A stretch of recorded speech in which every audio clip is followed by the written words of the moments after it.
এই কুকুরের দুধ খেয়েই বিড়ালটি বড় হয়েছে। বিড়ালটি এখনও তার দুধ মাতা কুকুরের সাথে এখনও ঘুরে বেড়ায়। আমরা জানি কুকুরের সাথে বিড়ালের একটা দ্বন্দ্ব লেগেই থাকে, কিন্তু এদের বেলায় ভিন্ন। একটা সময় ছিল গ্রামের এক কোণে এক নবজাতক বিড়াল ছানা কান্না করছিল। না আছে মা, না আছে খাবার। ঠিক তখন ওই পাশের বাড়ির একটা কুকুর, যার নিজের সন্তানও রয়েছে, সেই বিড়াল ছানাকে নিজের বাচ্চাদের পাশে তুলে নিল।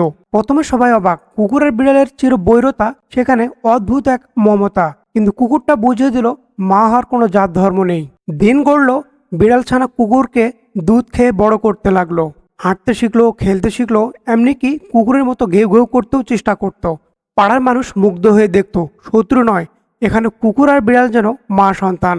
এই সম্পর্ক রক্তের নয়, ভালোবাসার। এই গল্প আমাদের শেখায় মায়া আর মমতা যখন সত্য হয়, তখন সৃষ্টির সব ভেদাভেদ মুছে যায়। এক পশুর ছায়া আর এক প্রাণ বাঁচতে পারে, শুধু একটু মানবতা থাকলেই। আপনারা অবশ্যই ভিডিওটি শেয়ার করে সবাইকে জানিয়ে দিবেন। দেখুন, এখনো তার মায়ের পিছনে ছুটেই চলছে, কখনো তার পিছন থেকে অন্য কোথাও যায় না, আর মাও আগলে রয়েছে সেই বাচ্চাকে।